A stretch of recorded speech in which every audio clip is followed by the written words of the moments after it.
If you're running TourneyBit on your 3G Motorola Razr, this one's for you.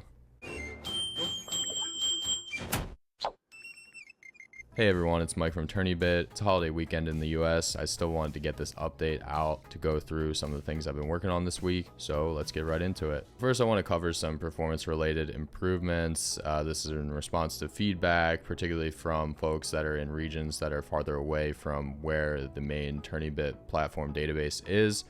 I went in and tested the app under higher latency conditions. I can do that by throttling down here. So I'll set this to 3G, which is going to be slower.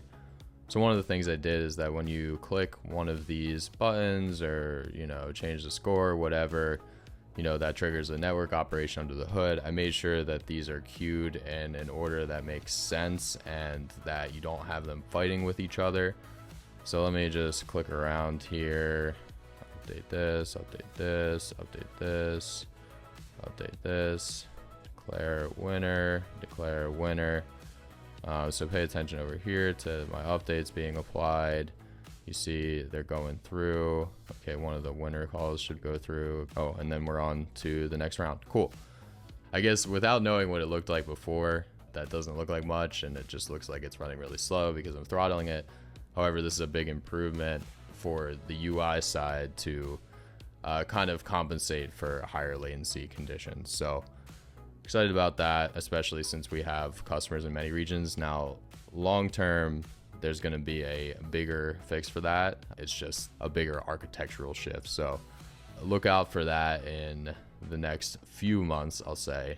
But in the meantime, this fixes a lot of the consistency issues that you may experience under higher latency conditions. Another performance related improvement is that the leaderboard now is more responsive. When you use the leaderboard before, every time you press this button, it would create a new network operation, which was really slow, especially if you were clicking this rapidly like this. Now you notice if you're looking at that network tab below, one API call right there. I think I probably triggered another one because I slowed down a little, but before that would have been like 20 plus API calls. So this is a lot more responsive, especially under high latency conditions, and makes the experience better overall. Another thing about the leaderboard that did not exist before is that you could not actually manually enter in a score. So now, because of this new API, you can manually put in a score.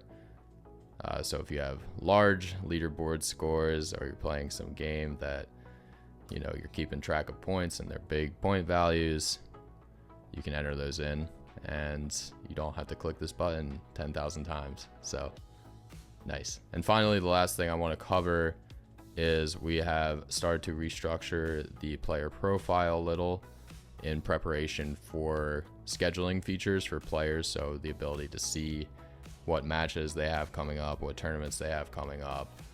So we moved linked accounts down here, a little more minimal view. You only see these when you're logged into your own account. You can still remove them if you need to. And then we moved results to its own tab. So you see the results here. There used to be this recent placements thing down here. So that is now removed. And now we just have this results tab up here that you can see your tournament results, and eventually, we'll have league and match results as well.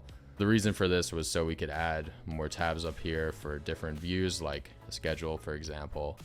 So it's a little more scalable in terms of the UI, and you'll see new things popping up there very soon. On top of that, there were some minor improvements and architectural things that I won't go through in this video. So the platform is always getting more stable, that. So that's it for this week. Thank you so much. I'll see you at the next update. Mike out.